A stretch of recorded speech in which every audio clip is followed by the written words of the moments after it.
Muchas gracias por acompañarnos.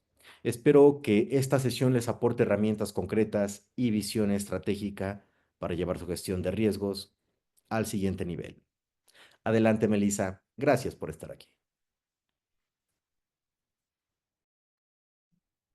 Muchas gracias, Fernando. Gracias a todos los asistentes por interesarse en este tema. Sin duda, ahora en las actividades vulnerables va a generar revuelo, va a generar muchas dudas, también mucho trabajo en quienes conformamos estas empresas que se consideran actividades vulnerables en el marco de la Ley Federal de Prevención de Operaciones con Recursos de Procedencia Ilícita. Esta obligación, con la reforma que ya está por publicarse en el Diario Oficial, para nosotros es nueva, pero en el sistema financiero mexicano ya es una obligación a partir de 2017, 2018 que se implementa dentro de las entidades financieras, pero el fundamento a nivel internacional tiene muchos años. Vamos a empezar a platicar sobre el fundamento porque es importante que tengamos certeza. Algo que genera un poco de incertidumbre es pensar que todas las obligaciones en materia de prevención del lavado, por ejemplo, ahora que tenemos todos estos temas alrededor del gobierno de Donald Trump, generan cierta incertidumbre en la reacción que pueda tener el gobierno mexicano en la implementación de nuevas normas o reglas o controles. Sin embargo, estamos sujetos a estas reglas internacionales desde la creación, desde que somos miembros de estos grupos. En el transcurso de esta hora voy a plantear cuál es esta obligación internacional que sin duda debe generarnos certeza, ya que una de las recomendaciones del Grupo de Acción Financiera es justo contar con una unidad que ayude a las autoridades que intervienen en el régimen de prevención de cada país para poder investigar, conformar, conjuntar, homologar toda la información de los sujetos obligados y de todas las autoridades que intervienen para poder generar un régimen preventivo adecuado, no solamente al marco de cada uno de los países y a los problemas que pueda enfrentar cada uno de los países miembros, sino que pueda hacerse también a nivel internacional y que creemos un cerco. Muchas veces hablamos de blindaje en esta materia y obviamente eso es lo ideal, pero estamos también ante factores externos que para nosotros como sujetos obligados es un poco complicado frenarlos. ¿Qué nos dice el Grupo de Acción Financiera? Mitiga, al menos trata de que el golpe no sea tan fuerte. Y esa es la intención. Después les voy a presentar qué es lo que existe ya en nuestro país en el sistema financiero para que podamos ir comprendiendo cómo se implementa el enfoque basado en riesgos, ya que una vez publicadas las reformas de la ley federal, va a ser una obligación para las actividades vulnerables y será algo que tendremos que implementar en conjunto con toda el área de compliance, eh, que sabemos que depende del tamaño de nuestras empresas, ¿no? Habemos empresas chiquitas, aunque seamos actividad vulnerable, y otras que son muy grandes y tienen toda una cadena y un área específica. Puede ser que no sea de esa manera, puede ser que seamos chiquitos y que a medida de nuestras posibilidades podamos implementar estos controles. De manera que voy a mostrarles cuáles son las reglas y las guías que establece la Comisión Nacional Bancaria y de Valores con alguna explicación y algunos ejemplos para que nos quede un poco más claro de qué es. El enfoque basado en riesgos, en un inicio con la implementación en el sistema financiero fue bastante problemático, no fue muy amigable, porque además no existía el entendimiento suficiente para poder poner manos a la obra. ¿Qué sucedió? Que vimos conflictos entre proveedores de sistemas automatizados, oficial de cumplimiento en este caso, encargado de cumplimiento para nosotros en actividad vulnerable, y las áreas internas de TI o de sistemas también internos. No había un acuerdo de quién tenía que generar la información, de dónde nace, cómo lo mido, de dónde lo saco, en dónde lo establezco, cuáles son las políticas que se modifican. Entonces, esos son los temas que vamos a estar comentando el día de hoy. Voy a empezar a compartir pantalla. Por favor, siéntanse libres de escribir en el chat cualquier duda. Aquí el equipo me ayudará a plantear las preguntas en su caso y que podamos entonces responderlas. De todos modos, al final vamos a dejar un espacio para que podamos responder de forma directa para que se vayan con una respuesta un poco más clara. Como yo les comentaba, el enfoque basado en riesgos no nace con la ley PRP o no nace con lo estricto que se está poniendo en esta materia por las relaciones que tenemos con Estados Unidos, con los problemas que tenemos con el crimen organizado. Todo el sistema y el régimen de prevención se crea a través de obligaciones internacionales. A grandes rasgos, estas obligaciones internacionales incluso nacen fuera del contexto específicamente económico, y me refiero a las convenciones de la ONU, de la Organización de las Naciones Unidas. La ONU, como sabemos, es encargada de generar paz, de generar acuerdos entre los países que firman estas convenciones, que podamos llegar a mantener la paz en muchos aspectos. Pueden ser sociales, geográficos, de flora y fauna, económicos, políticos. Y en estos temas desarrollados por la Organización de las Naciones Unidas tenemos la Convención de Viena contra tráfico de estupefacientes y sustancias psicotrópicas, tenemos la Convención de Palermo en delincuencia organizada, la Convención de Mérida, que fue en nuestro país y el tema principal es corrupción. Y México ha suscrito todos ellos en diferentes fechas, 2000, 2003, la de bienes anterior. Y entonces se crean organismos que levantan la mano y dicen, ok, yo voy a ayudar desde mi trinchera, desde el lugar en donde ocupo en el mundo económico o financiero, a generar cierta protección. Y es como nace primero el Comité de Basilea en 1975 y ellos ayudan a crear reglas comunes para los principales bancos. El Comité de Basilea, aunque aplica a toda la banca comercial, los 13 bancos más importantes son los que van generando estas reglas operativas y de aplicación. Sin embargo, se enfocan solamente en esta parte comercial de banco. Y el problema es que cualquier institución del sistema financiero de cualquier país puede generar un riesgo con el contacto de estos activos de la delincuencia. Entonces, en 1989, el Grupo de Acción Financiera se crea, levanta la mano y nos da reglas operativas, preventivas, legales, normas, que nos permiten tener una misma visión en todos los miembros. Y esto es importante porque si dejamos al criterio de la aplicación de cada país, podemos haber creado sin querer un hueco en el que puede llegar el delincuente. Nosotros a veces, sobre todo en nuestro país, tenemos en la mente que la delincuencia organizada o el narcotráfico es igual al lavado de dinero. De acuerdo a los reportes de la UIF, los delitos precedentes, recordemos que para el lavado de dinero siempre debió existir antes un delito, es un delito que ya se generó y genera posteriormente los recursos ilícitos. En este caso, los delitos precedentes en nuestro país que generan mayores investigaciones y consecuencias jurídicas son, y nos sorprende que no es el narcotráfico, son los delitos de carácter fiscal. Los delitos contra la salud, corrupción, son de los últimos que generan investigaciones y esto tiene que ver con la complejidad de estas investigaciones. Pero entonces el Grupo de Acción Financiera nos da 40 recomendaciones que todos los miembros tenemos que aplicar. La recomendación 29 habla de crear una unidad de inteligencia financiera que nos permita, como yo les decía en un principio, recopilar la información y poder diseminarla a quien sea necesario. Y de esa manera tener una mayor comunicación interinstitucional y entre las autoridades y, también importante, entre las otras unidades de inteligencia financiera en el mundo. Entonces, esto ya nos da una base, nos va dando directrices de a dónde podemos enfocar nuestros esfuerzos preventivos. Nuestro país, no solamente en el tema de prevención del lavado de dinero, es reactivo. No tenemos una costumbre de prevención. Podemos estar muriéndonos de dolor de estómago y hasta que después de 3 días estoy moribundo, me acerco a un médico. O con el cachete inflado, muerto de dolor, hasta ese momento creo que es importante ir a un dentista.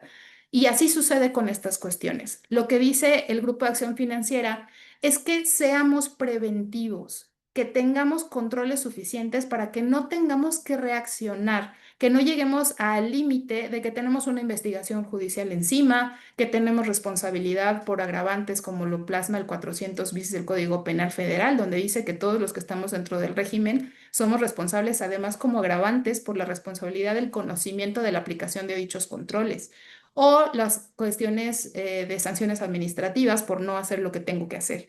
Entonces, las consecuencias son bastante grandes y lo que nos pide aquí es que todos nos enfoquemos y estemos en el mismo canal. Específicamente hablando del enfoque basado en riesgos, el Grupo de Acción Financiera en la recomendación 1 dice que todos los países debemos estar alineados y en la misma dirección, que este primer paso es compartir reglas y principios, como lo acabo de decir, y que sean comunes. No va a decir un instructivo, no es como las normas ISO, que son buenísimas para aplicar ciertas reglas, por ejemplo, para las auditorías o gestión de riesgos, porque depende del marco jurídico de cada país.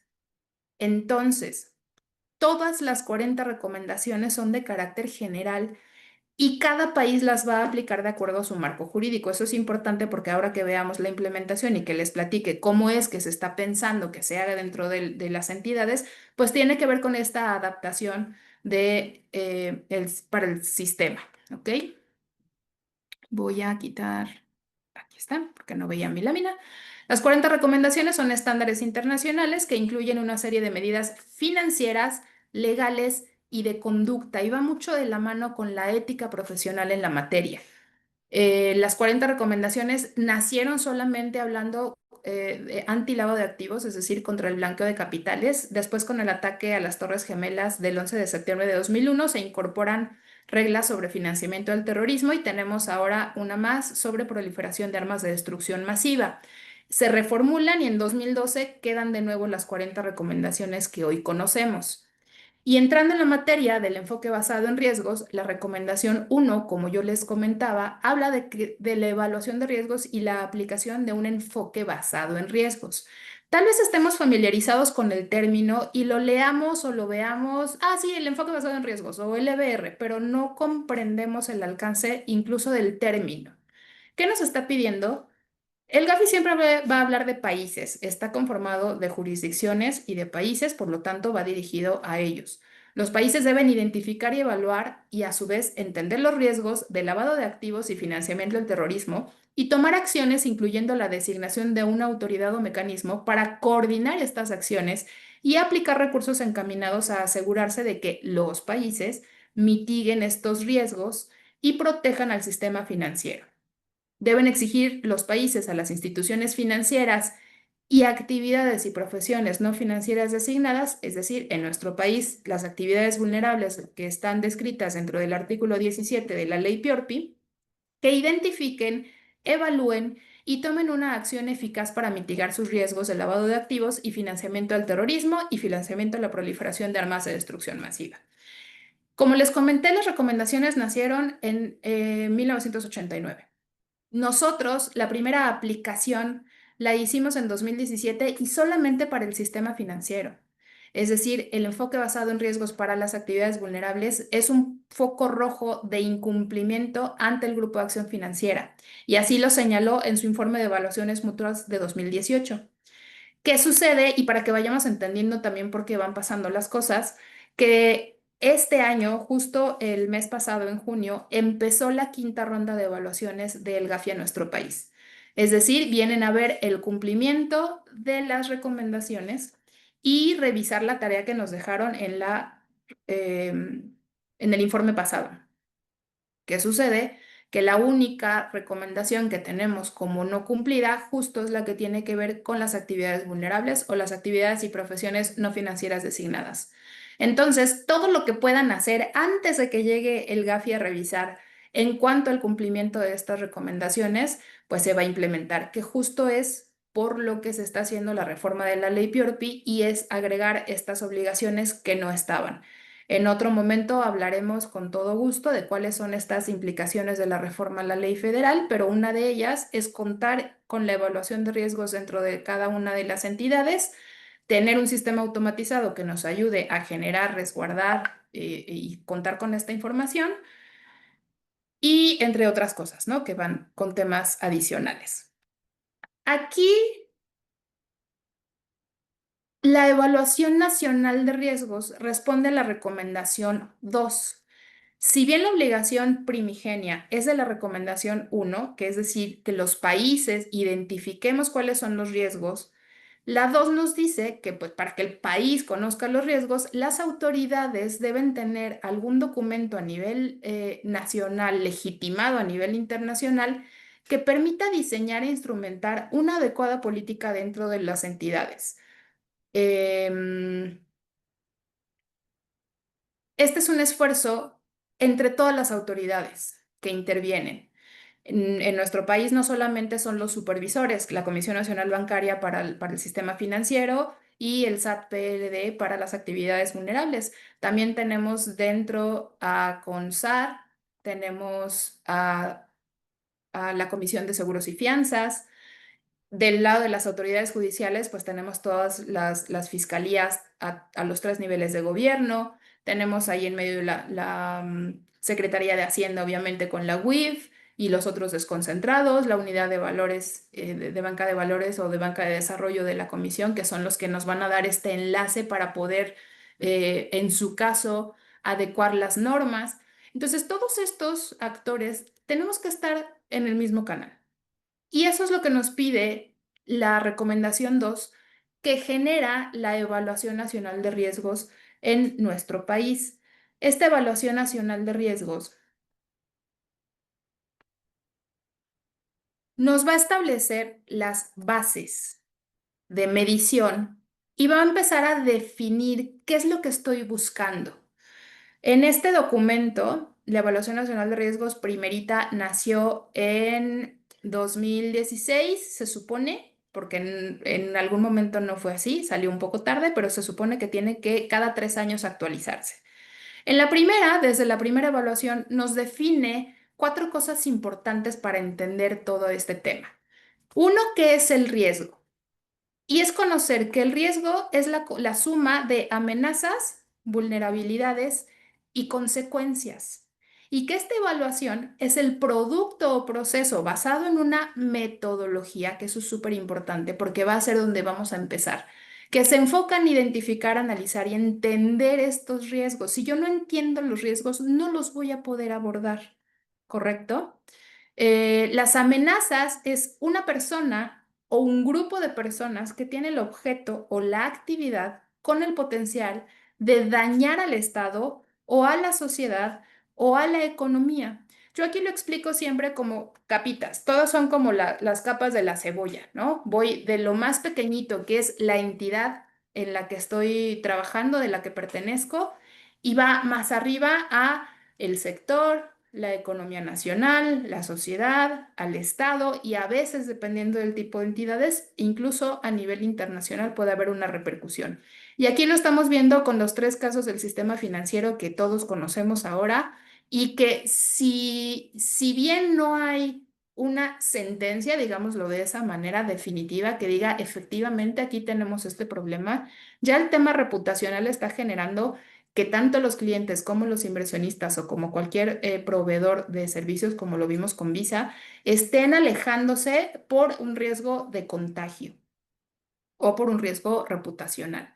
Entonces, estas amenazas pueden ser, no son solamente el lavador, no son solamente la persona encargada de generar y mover todo este sistema de operaciones ilícitas con recursos de procedencia ilícita dentro del sistema financiero o las actividades vulnerables. El riesgo no es solamente que existan, es que yo dentro de mi entidad tenga vulnerabilidades, es decir, todo aquello que puede explotar por la amenaza y que puede sustentar o facilitar estas actividades delictivas. ¿Cuáles son estas vulnerabilidades? Si nos enfocamos específicamente en las obligaciones de PLD, de prevención del lavado de dinero, pues estamos hablando el manual de cumplimiento, contar con un encargado de cumplimiento, contar con una capacitación adecuada, controles que se puedan sostener y que no nos los brinquemos porque sí, un entendimiento de por qué es importante aplicarlos. Todas las obligaciones que se establecen en la ley PORPI, reglas y reglamento, van a ser importantes que se apliquen para no generar una vulnerabilidad.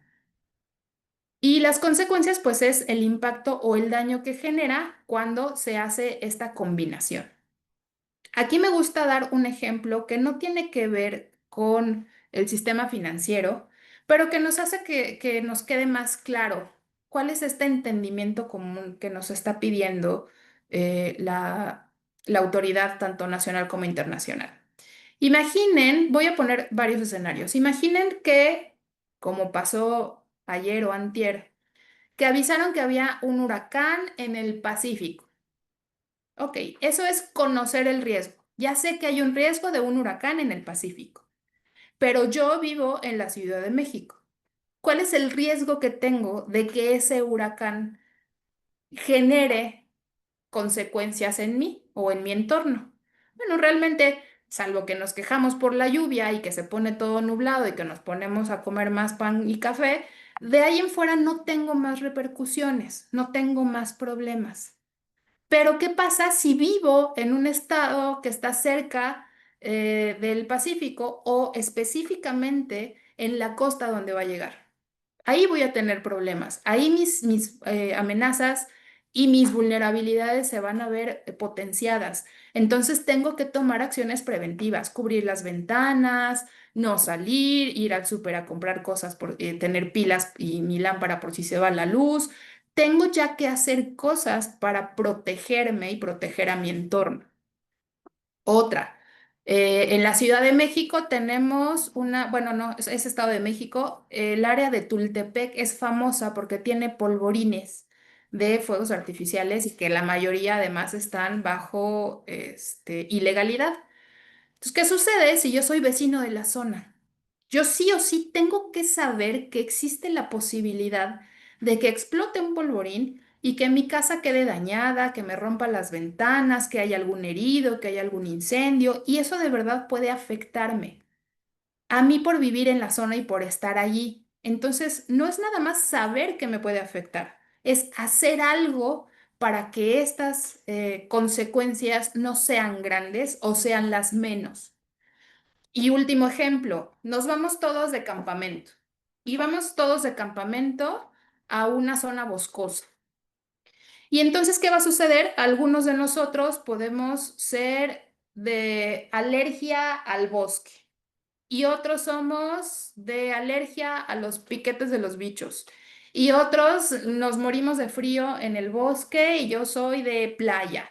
Y otros no tenemos condición física para poder hacer el senderismo o subir la montaña, que era el objetivo. Cada uno de estos actores, cada uno de estos ejemplos tiene sus propias vulnerabilidades y será responsabilidad de cada uno de ellos abordar estas vulnerabilidades, prevenir y que las consecuencias sean menores. Ese es el objetivo de la Evaluación Nacional de Riesgos. ¿Cuál es la diferencia, que también fue un punto bastante álgido cuando nació esta obligación? ¿Cuál es la diferencia con el grado de riesgo que yo ya evaluaba de los clientes y las operaciones? En el caso del sistema financiero, para nosotros solamente era ver si era de alto riesgo y con algunas características, pero no estábamos en la obligación de hacerlo. Ahora vamos a tener que establecerlo. La diferencia es que los riesgos que yo ya medía y que yo ya más o menos identifico de las operaciones de los clientes que tengo, esos son internos. Piensen lo que eso es, lo que puede explotar de adentro para afuera. Pero la Evaluación Nacional de Riesgos con el enfoque basado en riesgos es de afuera para adentro, que yo identifique todo lo que existe allá afuera que me puede vulnerar, que es una amenaza y que con mi falta de control puede entonces afectarme directamente. ¿Ok? Justo la iniciativa de reforma de la ley Piorpi, que estuvo mucho tiempo atorada, desde 2018 hubo una propuesta del PAN que no fue aprobada. En 2024 vuelve a haber una propuesta de reforma de Javier Corral que responde justo a las recomendaciones que yo les decía y a esta evaluación que no andábamos muy bien. Y esta semana acaba de aprobarse, está ya nada más para que el Ejecutivo la firme y se publique en el diario oficial. ¿Qué va a suceder? Pues que ya va a ser una obligación. Obviamente vamos a tener un periodo de gracia para esta implementación y vamos a tener que esperar a que la propia autoridad nos diga cómo quiere que lo hagamos. Hoy no existe este lineamiento para las actividades vulnerables, no es parte del proyecto de reforma, porque el proyecto y la dictaminación que se aprobó van solamente directamente contra la ley PIORPI. Pero recordemos que tenemos las reglas de carácter general y el reglamento. Esto quiere decir que todavía falta que en estos documentos, que son los que nos dicen cómo hacerlo, nos den una guía o un señalamiento. Esto que vamos a ver a partir de este momento es la guía para el diseño de la metodología que nos da la Comisión Nacional Bancaria y de Valores, ¿ok? Este documento nos da este norte de cómo quiere la autoridad que lo diseñemos. ¿Por qué nos va a servir? Porque punto número uno, nos va a ayudar a entender cómo la propia autoridad nos lo está pidiendo. ¿Por qué me sirve que yo tome en cuenta lo que la Comisión Nacional Bancaria y de Valores nos dice? Porque al final es parte de la misma autoridad, parte del régimen, con el mismo lineamiento que es el Grupo de Acción Financiera. ¿Ok? Por eso nos va a servir mucho que empecemos a entender qué es lo que vamos a tener que hacer al respecto. Este documento de la metodología de la Comisión Nacional Bancaria y de Valores tiene tres etapas. La primera es diseñar. Diseñar una metodología que me permita, punto número uno, identificar los riesgos. Estos que yo les comentaba, el huracán, el polvorín que explotó, el campamento en el bosque y sus indicadores. Esa parte de los indicadores es un poco más complicada, profunda y necesita mucho más expertise. Ahora lo vamos a ver. Ya definí cuál va a ser la forma. Ya definí cómo voy a identificar estos riesgos y cómo voy a generar los indicadores. Ahora me voy al método de medición. Una vez que hice esto, voy a dar una revisión a lo que ya tengo implementado dentro de mi entidad. Y voy a generar una mitigación en función de estos indicadores que ya generé. Ahorita lo explico con más detalle. Ya corrí mis controles hasta este momento y ya identifiqué cuáles son estos riesgos que pudiera ser que voy a empezar desde este momento a modificar. Antes de medir ya me di cuenta que puedo cambiar algo y que esta medición me va a ser mucho más certera. Entonces lo hago en esta etapa. Una vez que hice esto, voy a la segunda etapa, que es la etapa de implementación. Voy a poner en funcionamiento esta metodología y ahora sí voy a conocer realmente cuál es ese grado de exposición al riesgo y por dónde me va a llegar en caso de que suceda. Y una vez que tengo estos resultados, voy a hacer una valoración, es decir, una revisión periódica de la eficiencia y la eficacia de esta metodología, con la posibilidad de actualizar a lo mejor los indicadores, a lo mejor la forma en la que estoy midiendo. Siempre en cada una de las etapas tengo la obligación de hacer una mitigación. Lo que nos dice ahora este documento es que todo tiene que estar resguardado y dentro del área de cumplimiento. En esta etapa de diseño que yo les decía, vamos a tener tres partes. La identificación de los riesgos, medirlos, puede ser cualitativo o cuantitativo esta medición. La mayoría, lo que ya lo tiene implementado, lo tiene con ambas y generó una mitigación de los riesgos. ¿Cuáles son las áreas o los rubros que la comisión nos dice que debemos de tomar en cuenta como elementos de riesgo, que son las características de quién soy? Pues el tipo de productos y servicios que ofrezco, el tipo de clientes o usuarios. No es lo mismo tener personas morales de reciente constitución que tener solo personas físicas, que tener fideicomisos. Dentro de los productos y servicios tengo mucho más amplitud de buscar. Ahí en la lámina está repetido productos y servicios, pero después de clientes y usuarios son zonas geográficas, áreas y zonas geográficas en las que opero. Puede ser que estoy en un estado, por ejemplo, Mérida, que se reconoce como un estado que no tiene mayor riesgo. Pero puede ser que mis operaciones, que además son de comercio exterior, por ejemplo, estoy en un puerto, estoy en Manzanillo. Eso, nada más por eso, ya tiene un riesgo mayor que otra de las empresas que pueden tener mi mismo giro. Y eso es una identificación de mi riesgo y de lo que está pasando afuera al área donde estoy. Me voy al sistema financiero, un centro cambiario en la frontera no tiene el mismo riesgo que un centro cambiario en una zona turística. ¿Ok? Entonces, esas son las diferencias. Luego, canales de distribución o de atención o de envío de la información. ¿Es presencial? ¿No es presencial? ¿Es en efectivo? ¿Es en divisas? ¿Tengo transacciones internacionales? Todo esto también son características de mi entidad y de mi propia operación que pueden generar un riesgo que yo solo puedo saber. Y en el caso de los avisos, aquí habla de las reportadas y dictaminadas, porque va a haber casos en los que no voy a reportar de entrada, pero sí genero un análisis y aquí nos pide que yo tenga en cuenta este análisis, independientemente de que no haya sido reportada. Luego hablaba de una medición, establecer cómo lo voy a medir. Y entonces voy a definir una escala o un rango. Puede ser del 1 al 5, puede ser en porcentajes, puede ser del 1 al 100, puede ser con una valoración, como decía, cualitativa o cuantitativa, que es el ejemplo que tienen en la parte inferior derecha, donde dice trivial, tolerable, moderado. Y a estas les voy a dar una cantidad ya en número para que pueda yo medirla.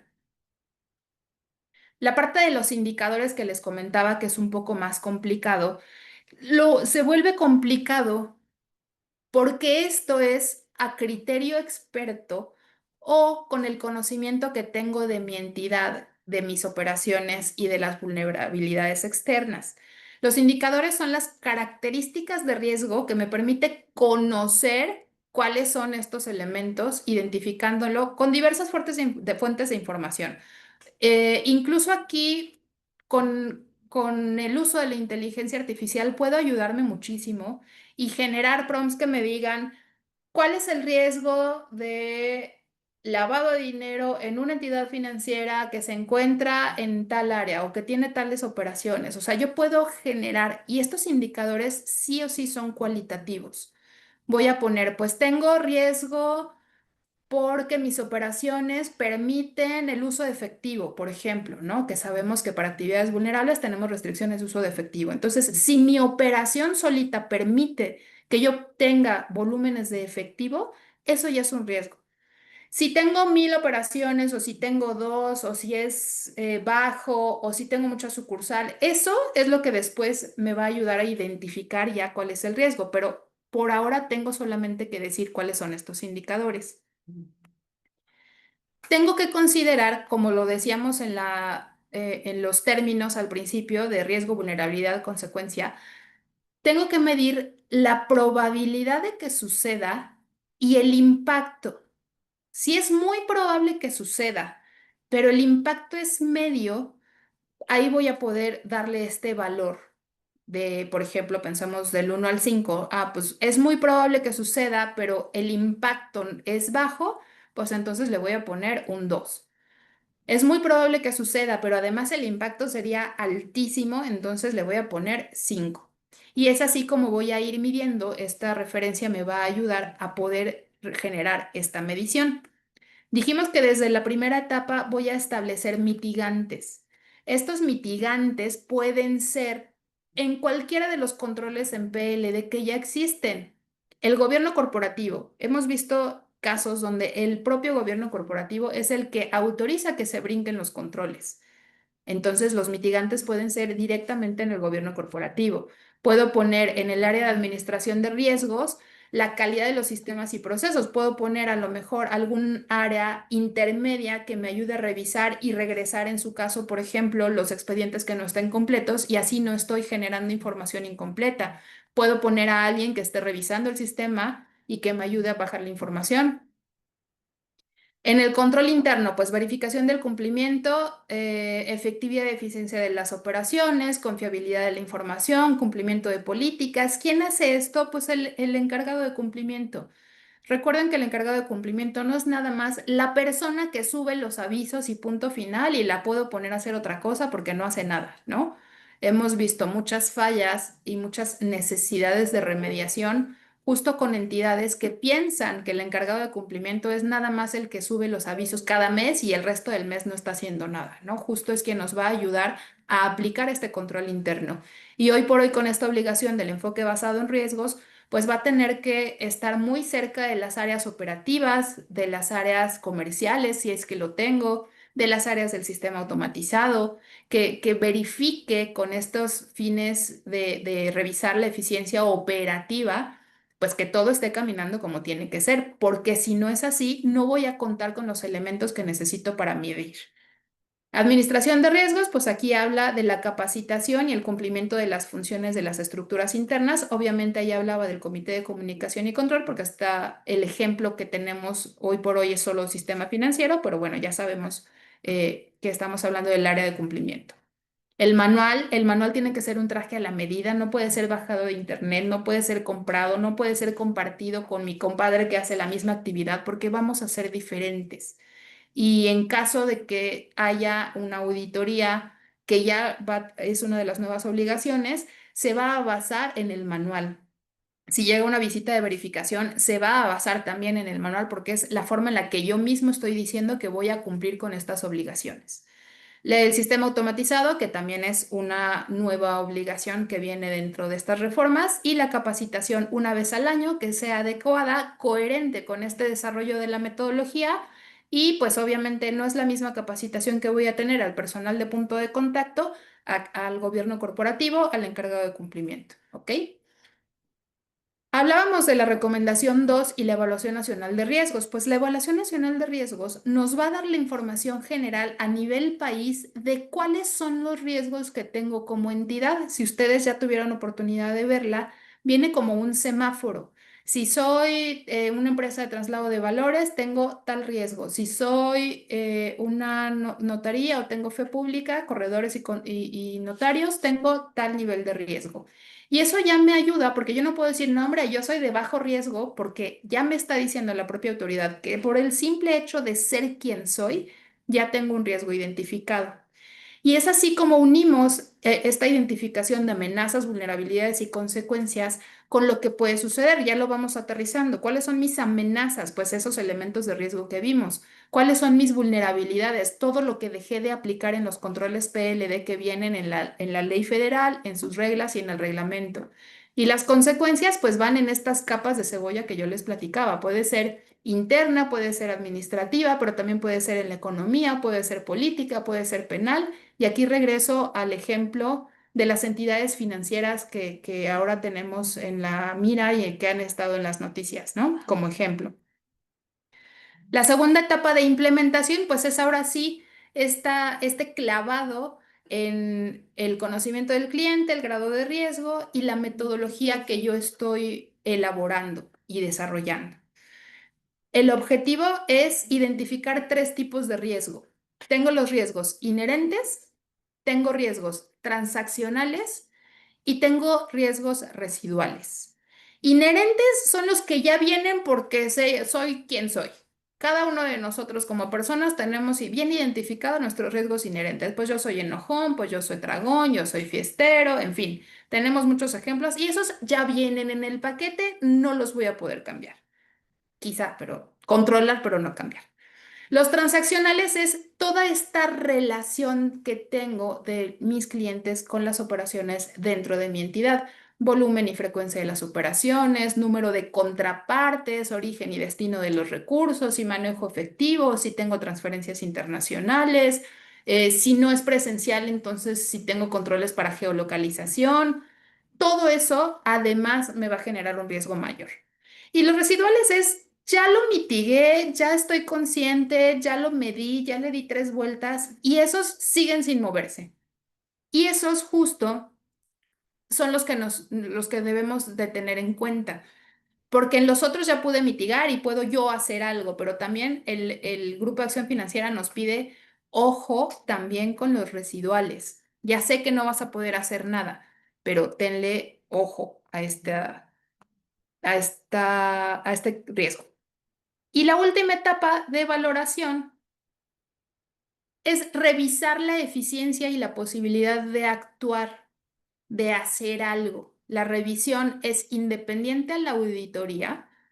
Una cosa es la auditoría de mis funciones y de los controles de PLD y la otra es la revisión de la metodología del enfoque basado en riesgos, que va a formar parte de la auditoría, por supuesto, pero no puedo dentro de la auditoría tener una embarrada de, sí, está bien la metodología, ¿no? Son dos cosas aparte.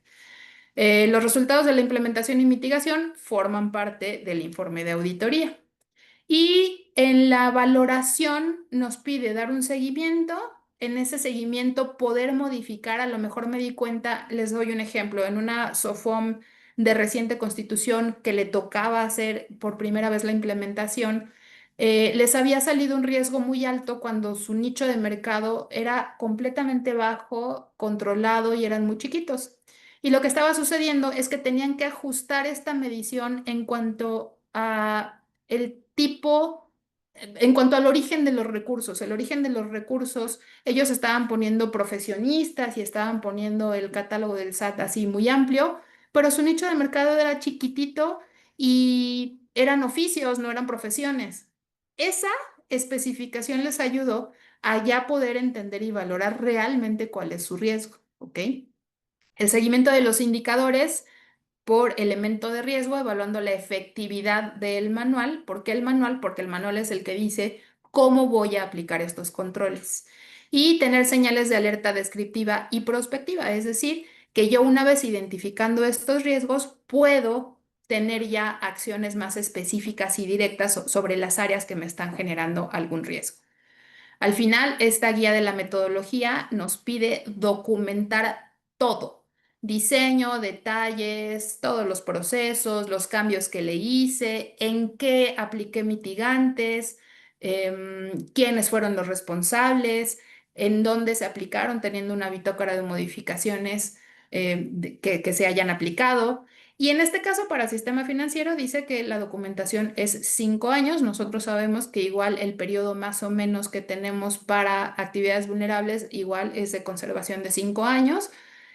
Y estas son las directrices. Obviamente tiene muchos recovecos. El tema de la forma de identificar y de medir tiene ahí especificaciones. Con el camino nos vamos a dar cuenta que a lo mejor necesitemos ayuda de alguien que ya lo haya implementado o que tenga elementos para darnos opciones. Y bueno, ahí podremos ayudarlos con todo el gusto del mundo. Pero a grandes rasgos, eso es el enfoque basado en riesgos. En resumen, y yo siempre lo digo así, es medir de afuera para adentro lo que me puede suceder. Que viene un meteorito, ¿qué me puede suceder? Que hay guerra en Irán y que se está peleando con Estados Unidos, entonces, ¿y qué si se les va la bomba para acá? ¿Cuál es el problema, no? Saber realmente, sin miedo, con responsabilidad y poder entenderlos para aplicar los controles es súper importante y esa es esta nueva obligación que viene para las actividades vulnerables, pero que además nos da certeza en la aplicación de un control más.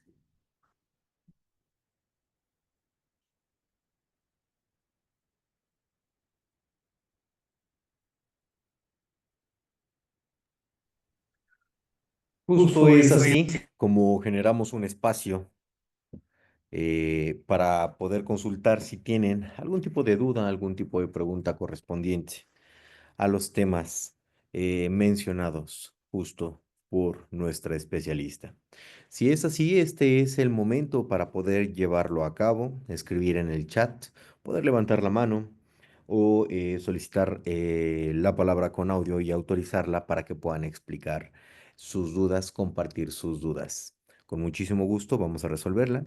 Vamos a dar un espacio de 1 minuto para poder escribir algunas dudas correspondientes al tema. Si no es así, pasaríamos a la sección justo de agradecimiento para compartir contenido. Así que adelante si tienen alguna duda, estamos atentos en el chat.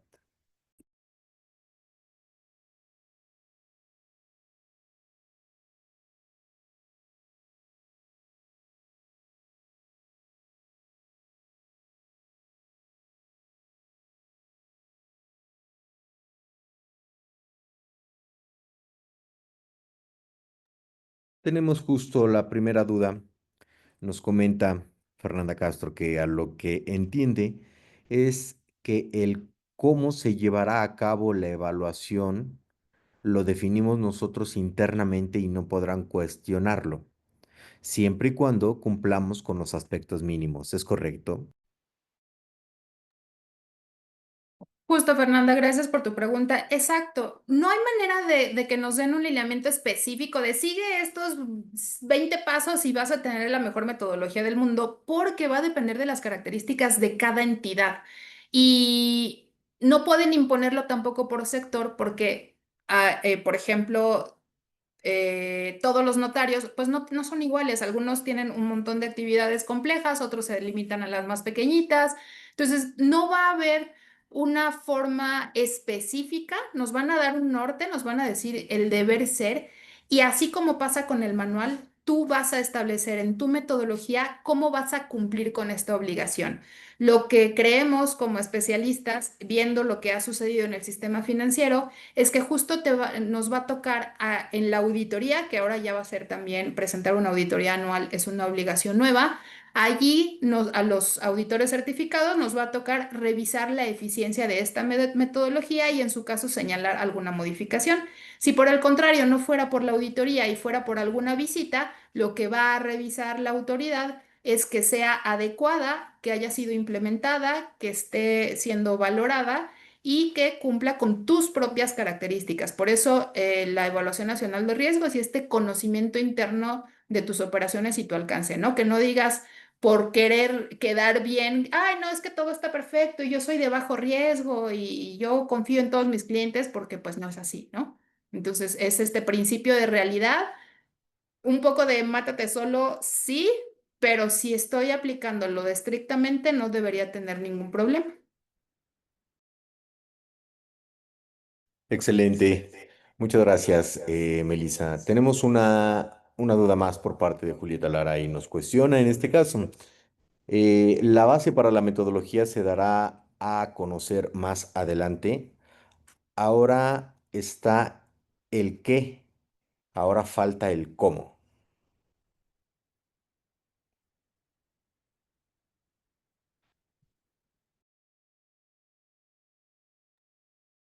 Así es, tendrá que ser a partir de lo que salen las reglas de carácter general, incluso pudiera ser igual que en el sistema financiero, que se genera un documento adicional que solamente es la guía para la elaboración de la metodología del enfoque basado en riesgos.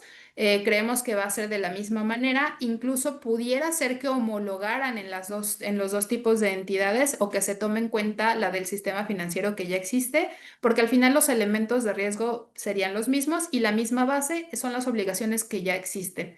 Entonces, sí, sería a partir de las reglas de carácter general y pues sí, similar a lo que ya existe en el sistema financiero, porque además también viene esta guía del sistema financiero, viene a través de una guía del GAFI para el enfoque basado en riesgos y hay una específica, si gustan buscarla en la página de FATF del Grupo Acción Financiera, la guía del enfoque basado en riesgo para las actividades y profesiones no financieras designadas. Seguramente por ahí irán los lineamientos. Muchas gracias, Melissa. Parece ser que son todas las dudas por el día de hoy. Denme un segundo, vamos a validar si tenemos alguna más. Nos pregunta justo Adriana Domínguez. Buen día. Había escuchado que cualquier error en la presentación de declaraciones vulnerables pudiera hacernos acreedor a alguna multa. ¿Nos pudiera comentar un poco acerca de en qué puntos deberíamos de tener mayor cuidado?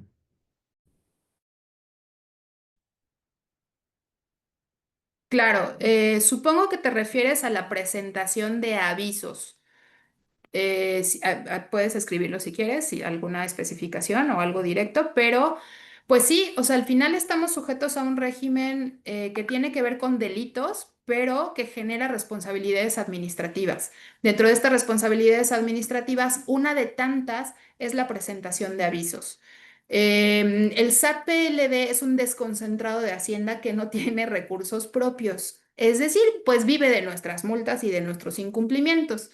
Y va a depender además del criterio de la persona que revise, qué tan estricto sea.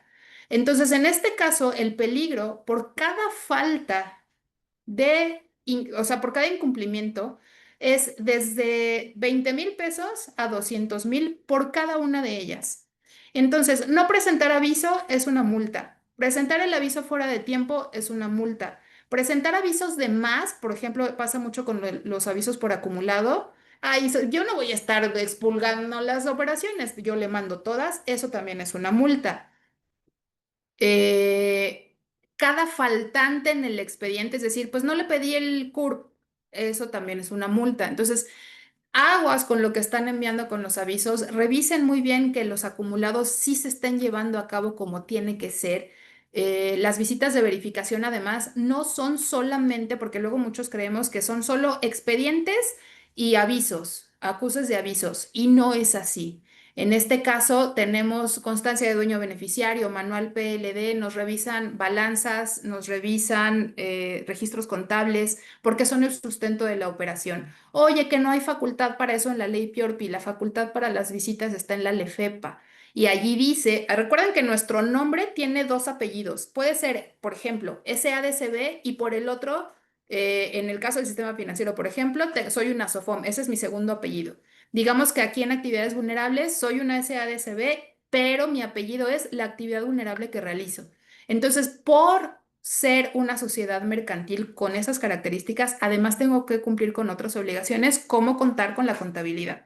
Entonces, ahí es donde se amarran. La ley PIORPI tiene muchos recovecos, tiene muchas leyes complementarias y entonces ahí están de pronto las letras chiquitas en cuanto a la presentación de visitas y las sanciones, obviamente. Si quieres que las lea yo. Sí, no te preocupes. Tenemos una duda más y dice, yo estoy en Puebla, la Secretaría de Finanzas realizó operaciones con CBI Banco y Vector. ¿A estas secretarías aplica estas reglas para medir riesgos? Sí, es en cuanto a la presentación de avisos. Gracias.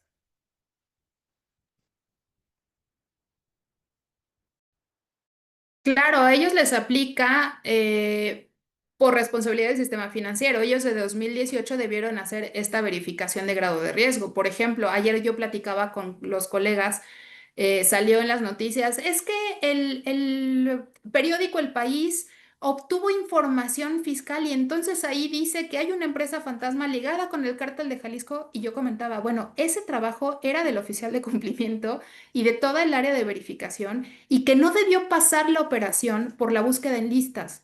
Entonces es donde nos empieza a hacer sentido por qué las obligaciones que establecen. Ellos, así como se hizo la declaración de las autoridades al principio, es, no, ellos sí tienen faltas administrativas, pero no delictivas. Y esas faltas administrativas, pues seguramente tienen que ver con ese brinco de los controles. Habría que ver también qué tan estricto fue la auditoría que se hizo a estas entidades que no señalaron este riesgo. Puede ser que esta vulnerabilidad en los controles, en la búsqueda en listas, es lo que no está bien. A lo mejor lo que no está bien es esta medición de grado de riesgo, a lo mejor lo que no está bien es la información adicional de las operaciones que estoy generando en mi expediente y ya nadie le revisó en un momento posterior en cuanto a la transaccionalidad. Entonces, claro, ellos también están debieron de haberlo hecho, que también pues ya le corresponde verificarlo a la autoridad administrativa. Y sí, Adriana, entonces lo que decía, en cuanto a la presentación de avisos, el riesgo específico es que, que no esté bien hecho los acumulados.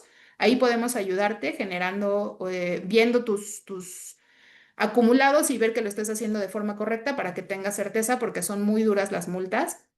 Hemos visto multas últimamente de 9 millones a 17 millones. Esta de 17 millones fue por 19 avisos mal presentados, ni siquiera no presentados, mal presentados. Entonces sí, échense esa revisión profunda y pues obviamente los de una sola exhibición. Les agradecemos muchísimo el tiempo, muchísimo el espacio. Muchas gracias por su atención, pero sobre todo su participación.